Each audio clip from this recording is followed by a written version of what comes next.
Iman bukan kata, iman bukan brosur, iman adalah kwitansi. Bisa bilang amin, saudara.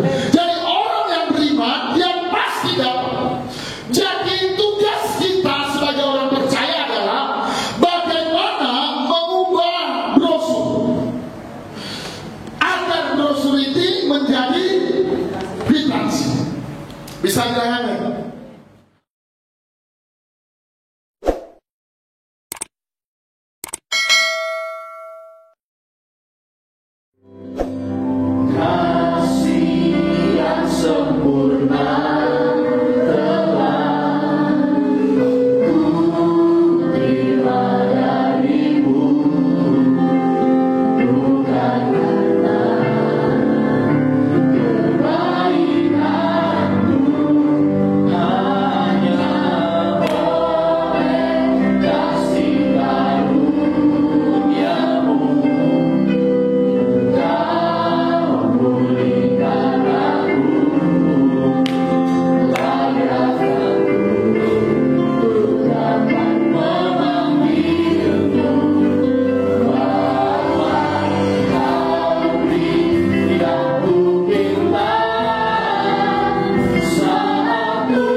Shalom Bapak Ibu Saudara, selamat hari Minggu.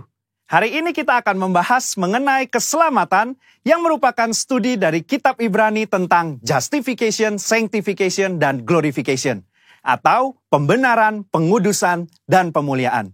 Sebagai orang percaya, kita bersyukur karena Tuhan telah menyediakan keselamatan dengan sempurna. Kata menyelamatkan dengan sempurna dalam Ibrani 7 ayat 25 berasal dari kata panteles, yang mengandung unsur kesempurnaan, keutuhan, dan finalitas. Hal ini menunjukkan adanya tahapan yang harus kita lalui sehingga mendapatkan kesempurnaan keselamatan. Berikut 3 tahap yang harus dilalui untuk mendapatkan keselamatan yang sempurna.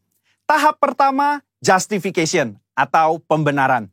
Ini merupakan tindakan yudisial Tuhan, di mana Dia beranugerah dan menyatakan bahwa semua tuntutan hukum yang berkaitan dengan orang berdosa telah Ia penuhi. Pada tahap ini, kita telah diselamatkan dari hukuman dan kutuk dosa.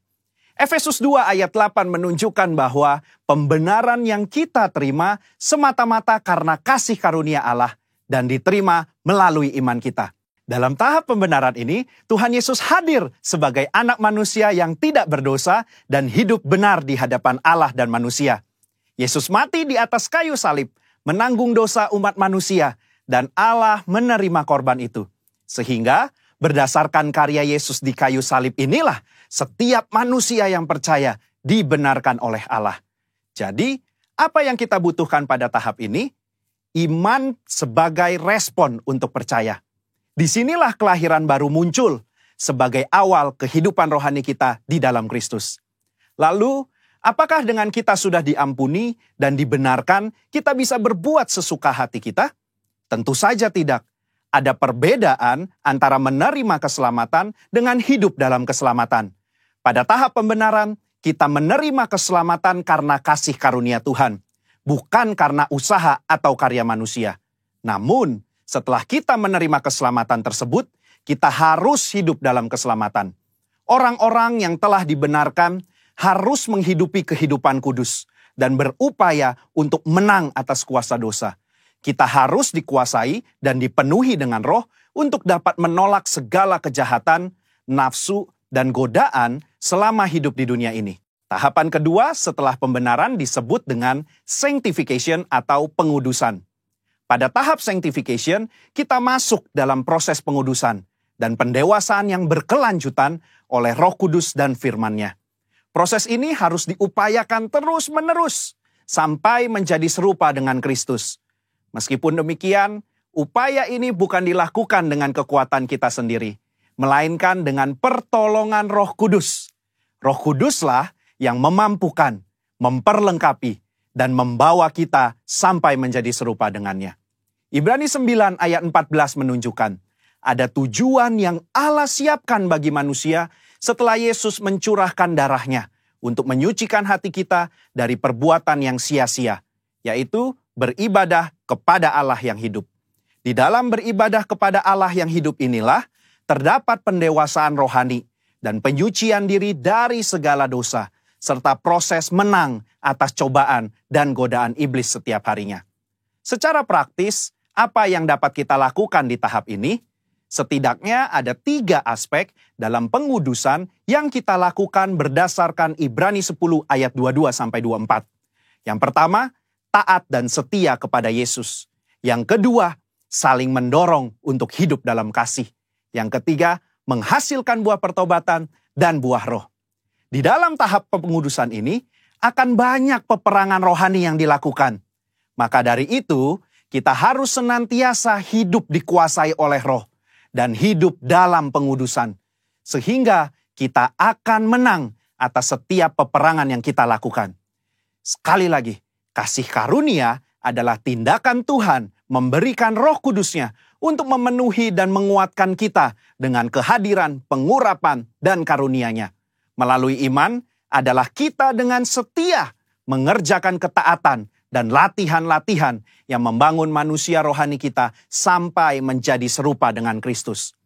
Tahapan ketiga untuk mencapai keselamatan yang sempurna adalah glorification atau pemuliaan. Tahapan ini juga disebut sebagai keselamatan akhir, di mana kita akan diselamatkan dari kehadiran dosa. Artinya, manusia tidak lagi memiliki kehadiran dosa. Di dalam doktrin keselamatan, kondisi ini akan tergenapi ketika Tuhan Yesus datang untuk kali yang kedua.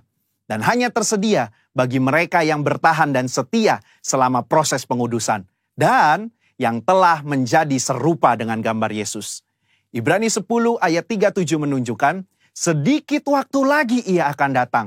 Sudah siapkah kita akan kedatangannya? Apakah kita sudah serupa dengannya? Melakukan perintah dan amanat agungnya dengan benar? Ada 3 hal yang akan dilakukan saat ia datang untuk kali yang kedua. Pertama, ia datang untuk menyempurnakan keselamatan kita dengan cara memberikan kepada kita tubuh kemuliaan. Yang kedua, ia memberikan upah kepada kita hamba-hambanya. Dan yang ketiga, ia menyelesaikan rencananya dengan menghancurkan iblis dan menegakkan kerajaannya. Kesimpulannya, insan Pentakosta menganut doktrin progressive salvation, yaitu bahwa keselamatan tidak didapatkan secara instan, melainkan sebuah proses dan perjalanan yang dituntun dan dipimpin oleh Roh Kudus sampai akhir hidup. GBI menolak pandangan sekali selamat tetap selamat. Jaminan keselamatan itu selalu kita miliki selama kita tetap tinggal di dalam Kristus.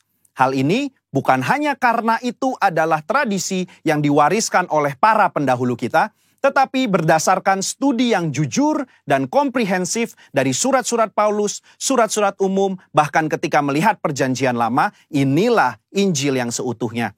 Juru selamat kita yang mati dan mencurahkan darahnya untuk mengampuni kita dari dosa dan membenarkan kita di hadapan Allah adalah juru selamat yang sama yang bangkit dan naik ke sorga, mengutus Roh Kudusnya untuk menyucikan dan memberdayakan kita menjadi alat di tangannya, yang juga adalah juru selamat yang sama yang berjanji untuk datang menjemput kita di dalam kemuliaan kekal bersamanya. Saudara, untuk penjelasan lebih lengkapnya dari tim teologi kami, jangan lupa buka link yang ada di atas atau scan barcode yang tersedia. Selamat hari Minggu, Tuhan Yesus memberkati.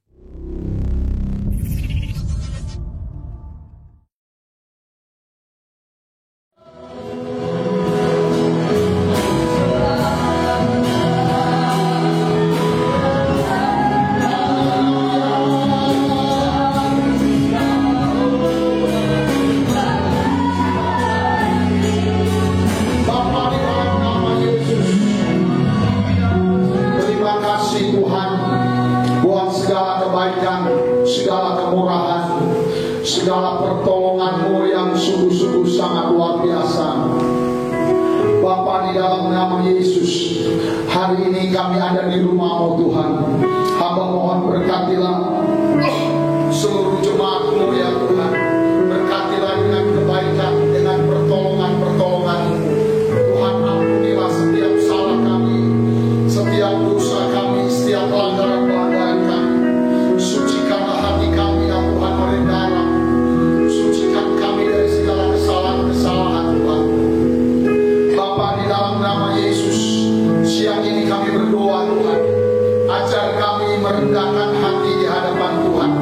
Biarlah kami merendahkan hati kami di hadapan-Mu, di hadapan Allah yang hidup, Allah yang ajaib, Allah yang kudus, Allah yang mulia Tuhan, Allah juru selamat kami yang sungguh-sungguh sangat-sangat luar biasa. Terima kasih Tuhan. Bapakku, di dalam nama Yesus, beri kami kasih-Mu Tuhan. Biarlah kasih-Mu itu menyertai kami. Kami belajar mengasihi Engkau Tuhan, mengasihi pekerjaan-Mu, mengasihi jiwa-jiwa. Terima kasih Tuhan. Dalam nama Yesus kami telah berdoa. Haleluya, haleluya. Semua yang diberkati sama-sama katakan amin, amin. Silakan duduk. Salam. Kita buka kitab kita Lukas pasal 1 ayat 37. Itu yang pertama. Yang kedua kita buka Markus 9 ayat 23. Baik, firman Tuhan hari ini kita masih ada dalam tema membangun iman yang hidup. iman yang bertumbuh dan iman yang berbuah-buah. Mari sama-sama kita ucapkan.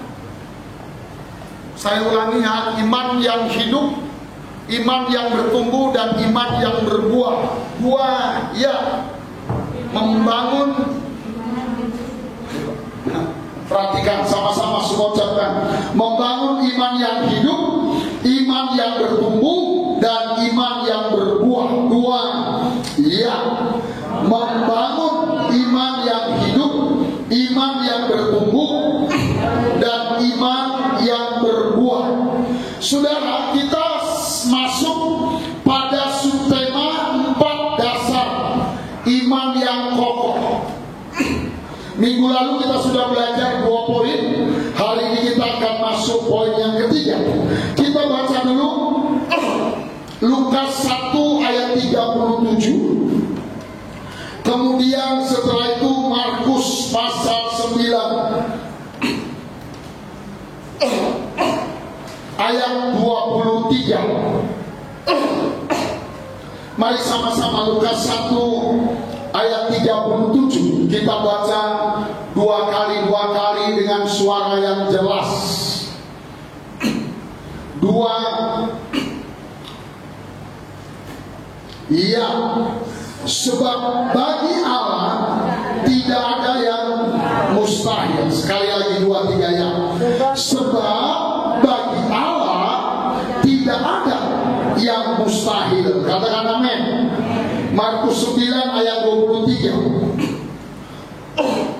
Kita baca sama-sama. 2. Iya, jawab Yesus, katamu jika engkau dapat, tidak ada yang mustahil bagi orang yang percaya. Sekali lagi 2 ya.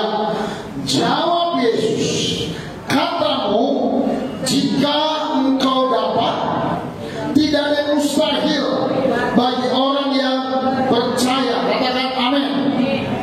Saudara yang dikasihi Tuhan, dari firman Tuhan yang luar biasa ini, dari 2 ayat ini, saudara yang dikasihi Tuhan Yesus Kristus, kita masuk poin yang ketiga dari dasar iman.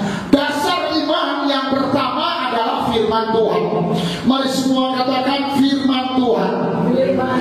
Jadi iman kita harus berdiri di atas firman Tuhan, harus berdiri di atas janji-janji Tuhan. Yang kedua, saudara, iman itu dibangun di atas kasih-Nya Tuhan, kasih Tuhan, kemurahan Tuhan. Dan yang ketiga, iman itu dibangun di atas kuasa Tuhan, di atas kemahakuasaan Tuhan. Kemahakuasaan Tuhan itu dibagi 3. Yang pertama, saudara, kemahakuasaan Tuhan. Kata Lukas, Lukas 1:37, sebab bagi Allah tidak ada yang mustahil. Bagi Tuhan semuanya mungkin.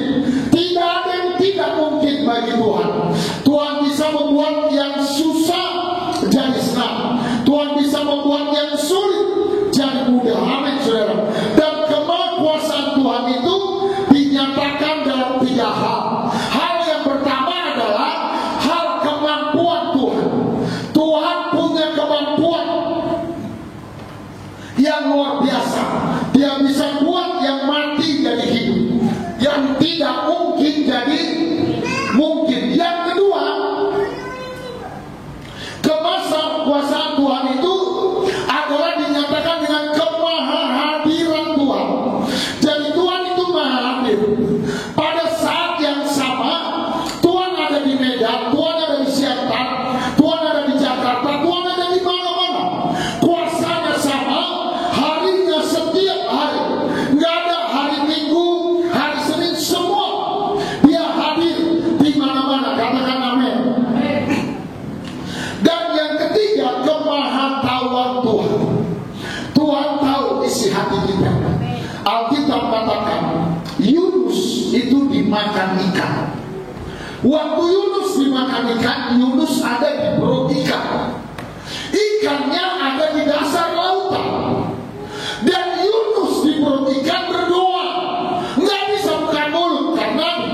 ketika dia berdoa dalam hati, Tuhan tahu doanya. Amin, saudara. Waktu kita punya persoalan, kita datang ke gereja. Sebelum kita utarakan isi hati kita, Alkitab katakan Tuhan sudah tahu. Karena Dia Allah yang maha tahu. Kemahakuasaan Allah ini, saudara, harus kita alami. Harus ada di rumah kita. Bisa bilang amin, saudara. Semalam kita sudah belajar ada 4 langkah membuat kuasa Tuhan bisa kita alami. Bisa dialami keluarga kita, bisa dialami di pekerjaan kita. Yang pertama, saudara, itu dengan iman. Kuasa Tuhan kita bisa alami dengan iman. Yang pertama, iman itu harus jelas. Bisa bilang amin. Jangan iman yang kabur. Kalau kita beriman jelas. Kalau beriman bertobat pun harus jelas. Bertobat dalam bidang apa? Ada orang, aku mau bertobat, tapi tidak jelas. Itu makanya bertahun-tahun pertobatannya kurang berbuah. Kita harus ngomong jelas, aku mau bertobat dari merokok. Aku mau berhenti merokok. Jelas ngomongnya kepada Tuhan. Aku mau bertobat dari minum tua. Yang diminum tua kopi. Aku mau bertobat dari beribadah. Kalau nggak beribadah, aku mau siap beribadah. Aku mau bertobat mengampuni. Mungkin kita gampang marah. Kita harus ngomong Tuhan, aku mau bertobat dari roh gampang marah, gampang tersinggung. Ada orang sedikit-sedikit marah. Sedikit-sedikit tersinggung. Jadi iman kita harus jelas. Bisa bilang amin. Bapak Ibu, mungkin kalimat ini kurang tepat, tapi renungkanlah. Sehari-hari kita butuh biaya hidup, betul atau betul? Kita butuh berapa biaya hidup? Minta pada Tuhan. Tuhan, aku sehari butuh ini, Tuhan. Aku butuh sih. Ngomong yang jelas. Amin. Jadi saudara, yang pertama, iman kita harus jelas. Tuhan, aku mau sakit. Mau sakit. Apa? Aku mau sembuh. Sembuh dari mana? Tuhan, ini batuk-batuk. Ini perut ini mules-mules. Aku mau sembuh. Tuhan, aku mau sembuh dari jerawat-jerawat. Kalau jerawat bantunya keluarkanlah. Kalau jerawat pasir, tak apa-apalah. Kita ngomong jelas. Bisa dialami? Yuk kita tepuk tangan dulu buat Tuhan Yesus. Yang sama jelas, teman kita. Iman harus jelas. Yang kedua, kuasa Tuhan itu bekerja. Kita harus punya keinginan yang menggebu-gebu terhadap apa yang kita imani. Jadi ada keinginan yang berkobar-kobar, yang menggebu-gebu terus-menerus. Kalau kita ingin sembuh, kita berkeinginan memang semua ingin sembuh. Bisa bilang amin, saudara. Jangan ngomongin sembuh yang dimakan lawannya. Kayak aku misalnya batu-batu ingin sembuh, yang diminum es itu sih gak ingin sembuh, itu mencobai Tuhan. Itu namanya keras kepala kepada Tuhan. Jangan sesuaikan. Misalnya, Tuhan, aku mau iman dapat berkat, rajin kerja, rajin berkorban, rajin memberi persembahan. Itulah dia. Jadi iman kita menggebu-gebu. Kata Roma 12 ayat 11, janganlah hendaknya kerajinanmu kendor. Biarlah rohmu apa? Ya, kita baca sama 2-3 ya. Janganlah hendaknya kerajinanmu kendor, tetapi biarlah rohmu berkobar-kobar, rohmu menyala-nyala, rohmu haus. Sehingga kalau kita ngomong sama Tuhan itu kita doakan. Kalau kita bicara itu kita ngomongkan. Di hati kita dipenuhi keinginan akan iman itu. Bisa bilang amin, saudara? Kalau kau sakit, waktu Tuhan sembuhkan sakitku. Kalau kau mau berkat, Tuhan kasih berkat. Tuhan, aku mau anakku berubah. Kita ngomong dengan Tuhan yang mengerti sampai sejauh oleh iman kita beri tepuk tangan yang meriah buat Tuhan. Katakan amin. Kurang kuat, katakan amin. Yang sekarang kita masuk poin ketiga. Poin ketiga, supaya iman kita berkuasa adalah kita harus memiliki bukti. Sampai kita memiliki bukti. Mari baca Ibrani 11 ayat 1.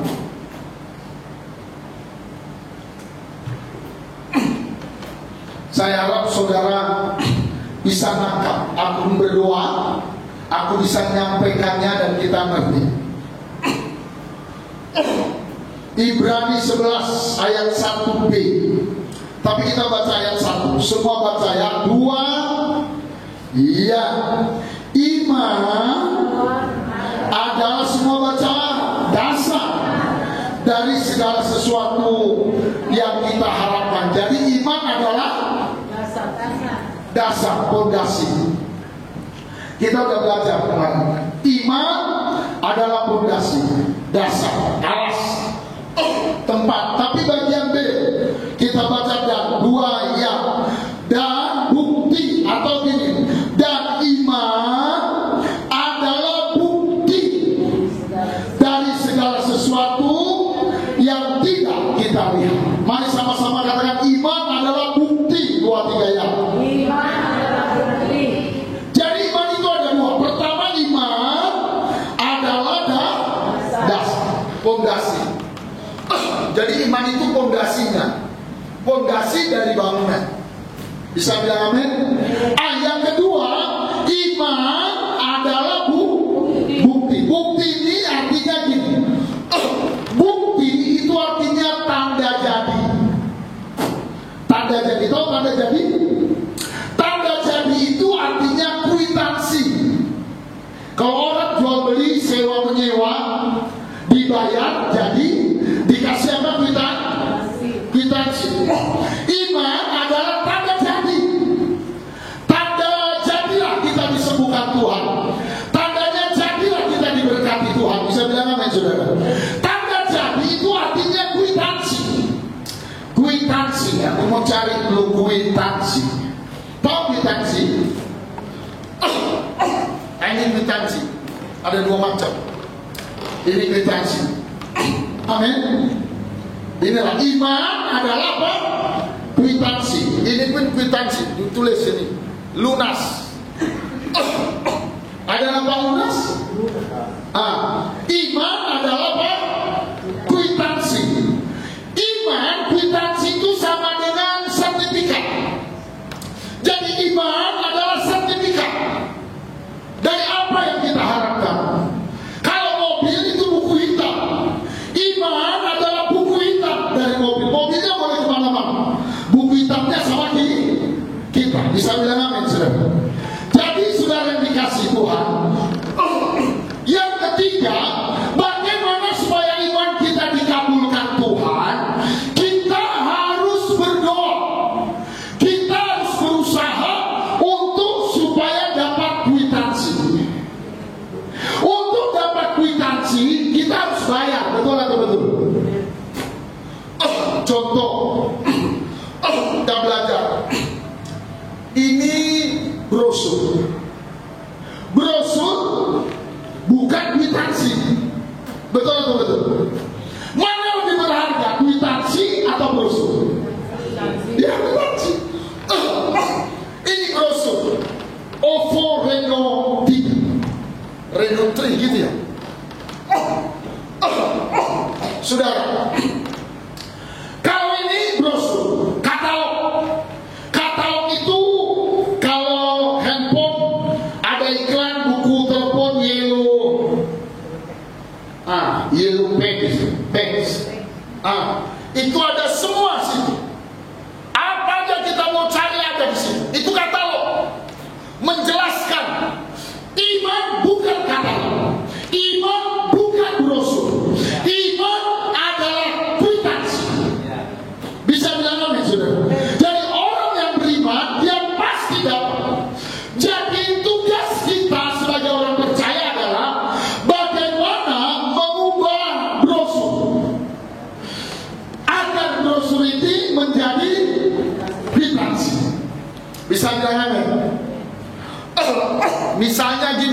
Lihat, saya.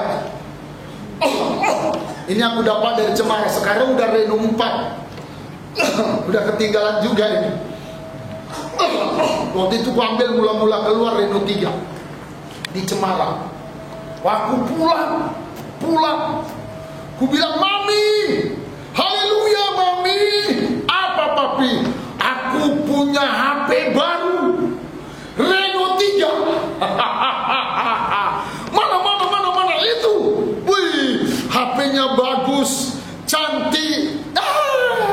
Biniku bilang, "Itu sih bukan HP, itu sih brosur." Betul atau betul? Itu sih selebaran. Aku satu keranjang kita bisa dapat. Mana lebih mahal, HP sebiji sama brosur sekeranjang? HP sebiji. Amin saudara. Ini bukan imam. Banyak orang yang diandalkannya brosur, bukan kwitansi. Terus sekali waktu aku pergilah ke Cemara. Ku bawa dompet. Datang aku sama toke itu. Ku bilang, "Toke, hayo, lu pendeta datang sini loh," katanya. "Iya toke, aku mau satu handphone Oppo Reno 3. Karena handphoneku Oppo F5. Kalau Oppo F5 zoomnya cuma 2 kali, Reno 3 20 kali zoom. Itu jauh dekat. Aku tuh ngambil ini, ku tes. Wah, keren kali. Amin saudara. "Oh ayo, bolehlah, lu boleh dapat ini handphone lah. Tapi lu bayar 4.999 rupiah lah." 4.999 rupiah. Akhirnya ku ambil dompetku, ku keluarkan uang 5 juta. "Hayo, cocok lo katanya. Tapi lu boleh sabar, balang tak ada. Kalau lu mau sabar, inden 2 minggu. Nanti kami antar ke rumah lu. Gimana?" "Oke toke, daripada aku nggak dapat, ku kasih 5 juta bayar cash." Terus diambil kwitansi. Betul atau betul? Telah terima uang 4.999.000. Amin. Dari pendeta Malina Utajulu untuk pembayaran sebuah HP Oppo Reno 3. Amin. Yang terima Alio. Di tekennya stempel, lunas. Bisa bilang amin? Oh, kulipat ini kwitansi. Aku punya HP Reno Oppo Reno 3. Ku kantongi. Aku pulang. Aku bilang, "Mami, Papa punya HP Oppo Reno 3. Mana?" katanya. "Yang membawa itu tetap Oppo F5. Ini buktinya. Kwitansi. Amin. Ini sah atau tidak? Sah. Ini buktinya. Cuman lagi inden 2 minggu. Nanti diantar setelah 2 minggu. Terus dia bilang, "Nanti aku pinjem ya." Nanti orang nggak boleh. Kalau pinjem sekali pinjem 2 lato. 2 lato. Wah, ini itulah iman. Bisa bilang amin. Jadi tugas kita supaya iman kita tercapai, kita harus berdoa, kita bayar harga sampai Tuhan kasih kita kwitansi. Bisa bilang amin saudara. Akhirnya 2 minggu HP-nya nggak diangkat karena ada demo corona. Manalah kata mem kan, tunggu aja. Lewat 1 hari nggak diangkat. 2 minggu lewat 1 hari, aku pergilah ke Cemara. Ku bawa kwitansi. Ku bilang, "Toke, aku pendeta Malina Utajulu. Aku punya HP Oppo Reno 3 di sini."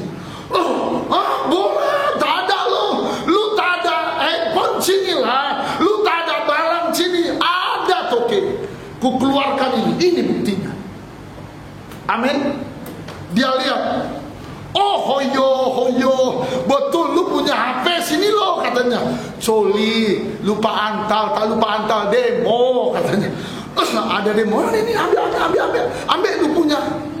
Kenapa? Karena ada bukti. Bisa bilang amin, saudara. Jadi sekarang kita mau belajar Alkitab. Ini katalog. Ini logos. Ini brosur. Brosur tentang apa?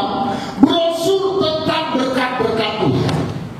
Ada 24.000 berkat Tuhan di Alkitab. Dan dari 24.000, 8.000 itu khusus berkat-berkat finansial. Bagaimana jualan laris, usaha laris, toko laris, bagaimana dompet kita diberkati. Tuhan ada 8.000. Dan saudara dikasih Tuhan, kita harus ubah katalog ini, logos ini, sampai dapat rema. Bisa bilang amin, saudara. Sampai kita dapat kwitansi. Bisa bilang amin. Yang ngerti kita tepuk tangan dulu buat Tuhan. Saudara bisa ikuti, bisa ngerti? Yang ngerti coba lambaikan tangan. Oh ngerti ya? Jadi itu tugas kita, terserah. Kalau di gereja gelombang 2 kita sedang ajukan 200 jemaah dewasa. Kenapa 200 sampai balkon? Karena pakai jalan. Masa balkon dibangun gak isi jiwa? Amin, saudara. 200. Sekarang 200 itu ini brosur. Brosur. Kita sampai dapat ini. Bisa bilang amin? Bagaimana cara dapat ini? Kita harus beri waktu berdoa kepada Tuhan. Kita tunggu Tuhan. Kita nantikan Tuhan. Sampai kapan? Sampai Tuhan bilang oke.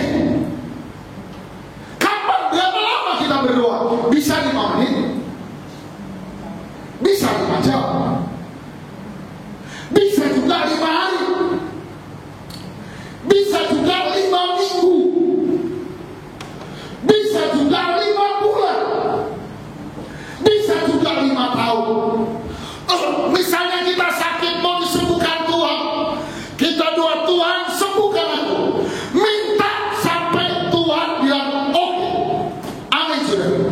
Jadi kita gak ukur Tuhan, aku udah berdoa 1 jam kok 5 jam, dan begitu. Ada orang cuma lebih 5 menit Tuhan langsung jawab. Jawab. Kita contoh-contohnya. Yang pertama 1 Samuel pasal 1 ayat 1 sampai habis. 1 Samuel pasal 1, ada seorang ibu namanya Hana. Suaminya namanya Elkana.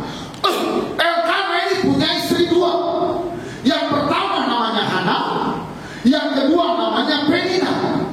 Si Penina istri kedua ini punya anak laki-laki dan perempuan. Hana gak punya anak. Akhirnya si Penina suka mengejek Hana. Amin, saudara. Akhirnya waktu itu mau ada perayaan, tidak disebut Natal. Mereka harus ke Yerusalem. Hana bilang gini sama suaminya Elkana, papi, kita seminggu sebelum Natal kita udah sampai Yerusalem. Cepat kali. Aku mau berdoa minta anak sama Tuhan. Bisa bilang amin, saudara. Akhirnya seminggu sebelum mereka ambil penginapan dekat bait suci. Udah itu menunggu perayaan, si Hana pergi ke bait suci. Dia cari ruang 2, dia berdoa. Dia mohon Tuhan, kasihlah aku anak Tuhan. Sakit kali hatiku ditaruh madu itu. Dia ejek-ejeknya aku, Tuhan tolong Tuhan. Dia nyanyi sama Tuhan, kemurahan-Mu lebih dari hidup. Tuhan belum jawab, udah makan siang. Dia keluar dari ruang 2 makan rumah makan Padang. Israel ada rumah makan Padang. Makan. Siap makan, dia doa lagi jam tengah 2. Ya kan? Sebab Kau besar, perbuatanmu ajaib. Mungkin saudara punya pergumulan hutang ada. Berapa 30 juta. Sama, hukumnya sama. Tuhan, aku minta 30 juta. Mungkin saudara pergumulannya sakit. Apa sakit kok? Sesak. Ada orang napasnya tinggal Senin Kamis. Senin Kamis itu tahu, hari Senin dia bernapas. Selasa berhenti. Hari Kamis napas lagi. Jadi hari Senin dia bernapas sama hari ada Selasa Jumat, tergantung penyakitnya. Akhirnya Hana berdoa. Udah malam, belum dijawab Tuhan. Balik ke penginapan. Baru pagi-pagi jam 5 dia nyanyi lagi. Ya Tuhan, ku percaya, aku percaya. Orang mau datang berdoa dia nggak keluar-keluar. Tuhan tolonglah, dia berbahasa Kuria, Kuria. Tuhan tolonglah, please Tuhan tolong. Kata Alkitab sampai menerang, seperti wanita yang mau melahirkan. Amin kan? Tuhan please deh Tuhan. Kalau orang Medan kan gitu ya, pakai please please. Please deh Tuhan, please deh Tuhan. Tuhan please deh Tuhan. Itu berlangsung 1 hari, 2 hari. Udah seminggu Imam Eli masuk. Imam Eli masuk, ini perempuan ini siapa? Dari mana? Periksa KTP-nya dulu. Berdoa udah berhari-hari seperti orang mabuk. Apa itu? Orang lain berdoa terganggu. Terus dia bilang, ampun Pak Gembala, ampun Pak Gembala, hamba ini gak mabuk. Ini baru jam 10. Mana ada orang mabuk tua? Datang jam 5 sorenya. Aku gak mabuk. Jadi kenapa kau komat kami seperti orang mabuk? Aku lagi berdoa. Aku mengimani dapat anak. Aku lagi minta Tuhan kasih kwitansi bilang oke. Amin saudara. Akhirnya ya udah terus berdoa. Waktu dia terus berdoa, hebatnya Tuhan datang. Tuhan bilang melalui Nabi Eli kepada Hana, dia bilang tahun depan seperti bulan ini engkau mengandung dan melahirkan anak laki-laki, dan kasihlah namanya Samuel. Begitu ada jawaban Tuhan, dia lompat. Orang kesenangan. Ada kenapa? Tuhan jawab. Seperti orang dapat kwitansi. Saya bilang nih saudara, dia jawab. Dia nari biasanya orang seperti orang gila, tapi tidak gila. Dia jumpai lakinya, papi, tahun depan papi anak lahir.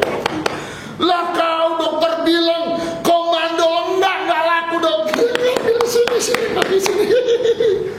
Dan betul, ayat di bawahnya, tahun depannya dia melahirkan. Bisa bilang amin. Jadi kita harus doa supaya dapat kwitansi. Boleh puasa 2 hari, ambil puasa 3 hari. Doamu jangan kau ukur, aku udah doa 1-2 jam, gak gitu. Bisa aja 5 menit langsung Tuhan kabulkan. Tapi ada kalanya kita butuh 1-2 hari baru Tuhan kabul. Kita dapat damai sejahtera yang dari Tuhan yang ngerti. Katakan amin. Contoh kedua, Kejadian 32 ayat 22 sampai ayat 28. Kita belajar sedikit. Buka semua kitabnya biar kita bisa beriman. Kejadian 32. Monggo. Kita baca ayat 24, 26 dan 28. Ini pengalaman Yakub waktu dia mau jumpa Esau. Waktu itu Ishak, bapaknya Yakub dan Esau, sudah kagum memberkati Yakub jadi anak sulung. Betul. Kan anak sulungnya Esau. Waktu dikasih berkat warisan kesulungan, gak tahu duluan sih ya. Yakub, betul atau betul? Akhirnya Esau marah-marah, Yakub lari ke kampungnya si Laban. Berarti dulu sanggup. Si Laban kan masuk Siombing itu kan? Si Laban, Nababan, Siombing, apa lagi? Dulu sanggup. Setelah 20 tahun, Yakub ingat, aku ada tanah warisan di kampung halaman. Aku mau pulang. Cuman dia takut sama Esau. Tapi dia beriman, Tuhan pasti menolong. Akhirnya Yakub pulang, bawa bininya 2, gundinya 2. Berapa itu dia? 4 dulu boleh, sekarang nggak boleh. Sekarang laki-laki cuma 1 aja. Amin.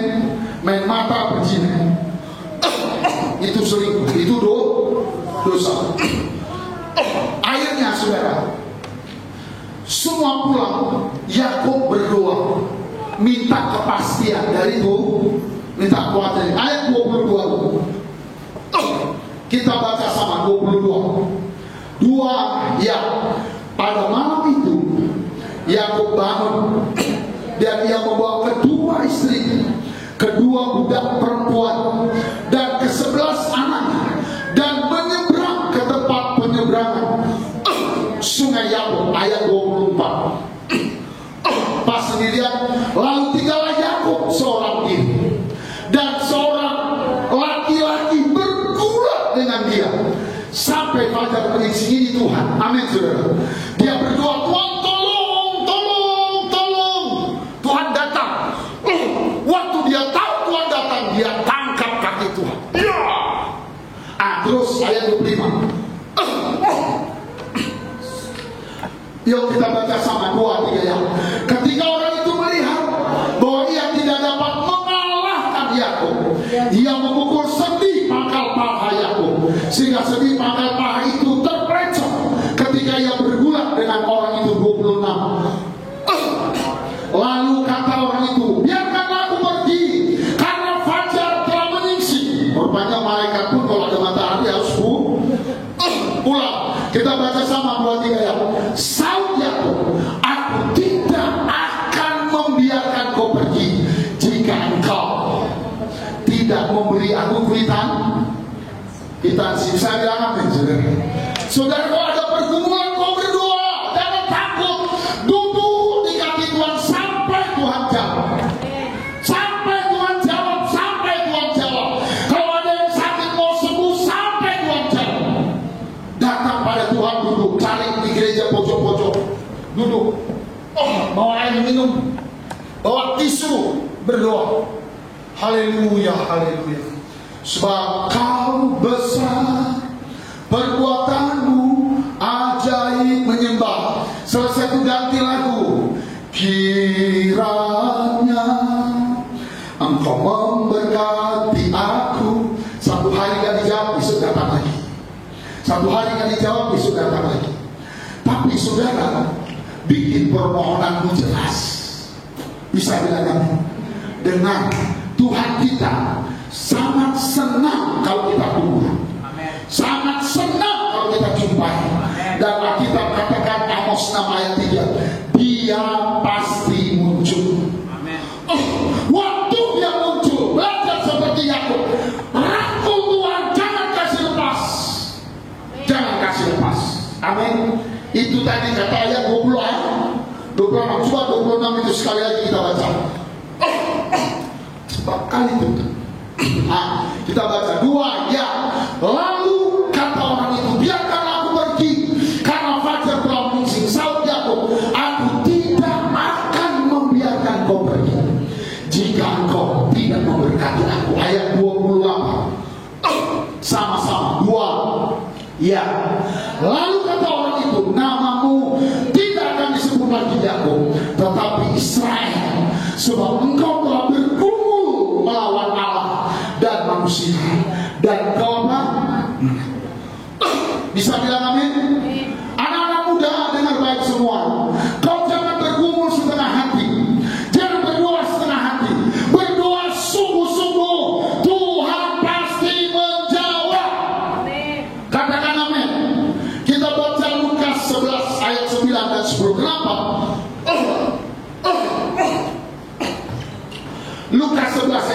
semua baca ini ayat bagus kan? 2, ya, oleh karena itu aku berkata kepadamu, kata Tuhan Yesus, mintalah, pasti akan diberikan kepadamu. Katakan amin. Terus 2, 3 ya, carilah, pasti kamu akan mendapat. Ketoklah, pasti pintu akan dibukakan bagimu. Ayat 10 sama-sama.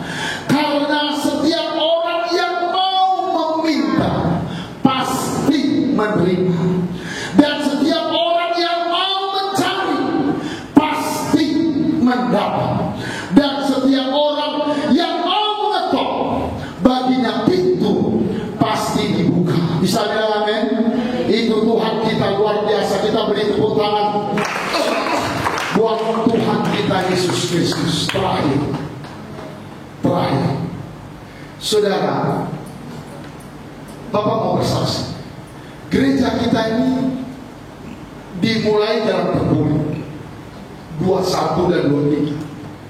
Dulu 2 pintu.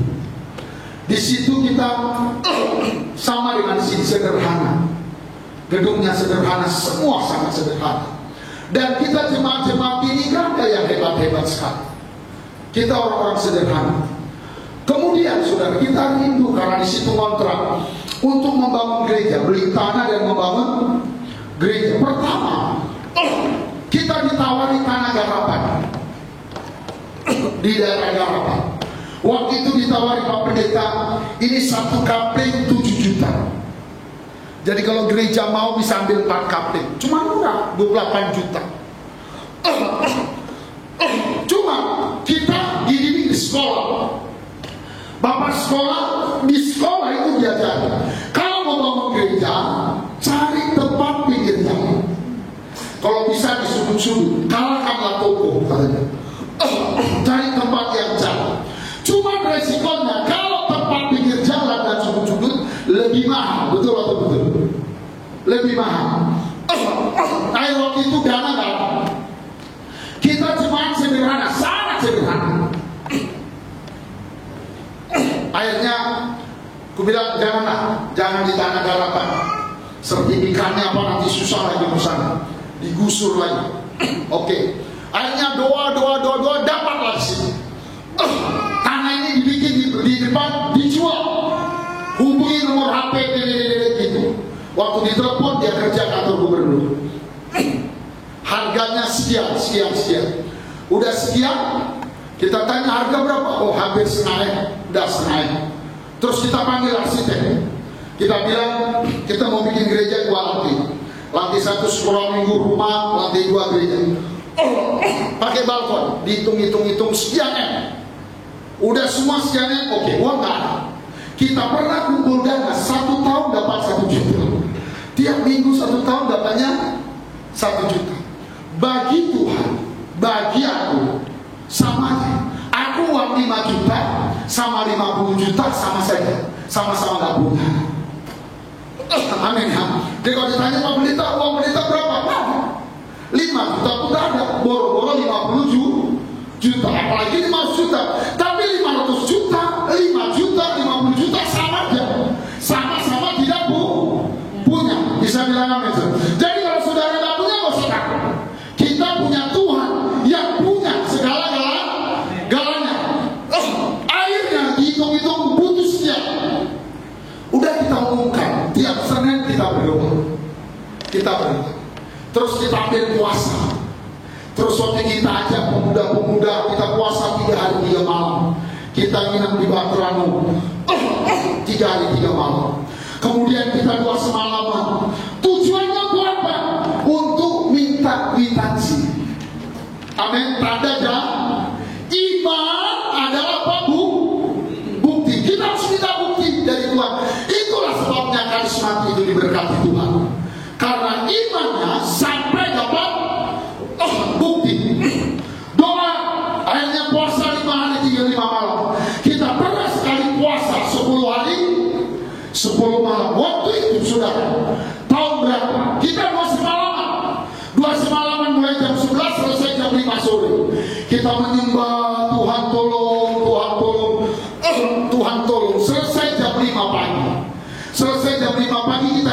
masuk kamar. Saya masih ingat dan segar di ingatan. Itu sekitar jam 7, pas lagi tidur nyenyak. Hari Sabtu, aku rasa ada yang datang di kamarku. Di kamarku sudah permohonan berita sama bangun itu ditulis, sama gambar bangunannya, ku tempel begitu di pintu lemari. Tiap hari nampak dan didoakan. Tiap mau tidur malam kita bilang, Tuhan tolonglah setengah miliar Tuhan. Bangun siang Tuhan, tolonglah Tuhan, tolonglah biar bisa. Dan pagi itu jam 7, aku rasa dia datang. Aku yakin itu Tuhan. Bisa bilang amin saudara. Terus aku rasa laki-laki yang datang ke kamar itu, diambilnya lah semua permohonan. Diambilnya, dia bilang, Marlin, ini semua kulunaskan. Kita beri tepuk tangan. Ini semua kulunaskan. Uangnya belum ada, tetapi sudah ada bukti. Kita teriak amin, gitu kan? Datang mem, apa? Kok sakit. Pikirnya sakit gara gerak. Amin, haleluya. Itulah tanda jadi. Saudara, apapun kau minta datang pada Tuhan. Nanti Tuhan kasih di sini. Kalau sudah ada di sini itu pasti jadi. Pasti jadi. Bisa bilang amin saudara? Pasti jadi. Akhirnya kita umumkan, kita mau bayar tanah. Ada jemaat kasih gelang emas. Ada jemaat ambil anting-anting emas. Ada jemaat gaji 1 bulan. Ada yang kasih ini, kasih itu. Semua Tuhan yang menggerakkan. Karena itu saudara, yang ketiga, supaya kuasa Tuhan nyata pada kita, kita harus mau bayar harga. Kita harus mau berdoa. Kita nggak boleh cuma bawa brosur. Di brosur ini ditulis Tuhan hebat, Tuhan dahsyat, Tuhan luar biasa. Tapi kita harus berusaha sampai dapat kwitansi. Kita berdiri sama-sama. Kita berdoa. Biarlah Tuhan menolong kita. Bapa, di dalam nama Yesus Kristus, terima kasih buat segala kebaikan, segala kemurahan, segala pertolongan, segala anugerah-Mu yang luar biasa. Kami sungguh berterima kasih kepada Tuhan, karena Engkau baik, Engkau hebat Tuhan, Engkau luar biasa. Tuhan berkati iman kami. Mari kita berdiri, kita tadahkan tangan, kita bersyukur. Tuhan berkatilah kami, ajar kami beriman. Biarlah mujizat-mujizat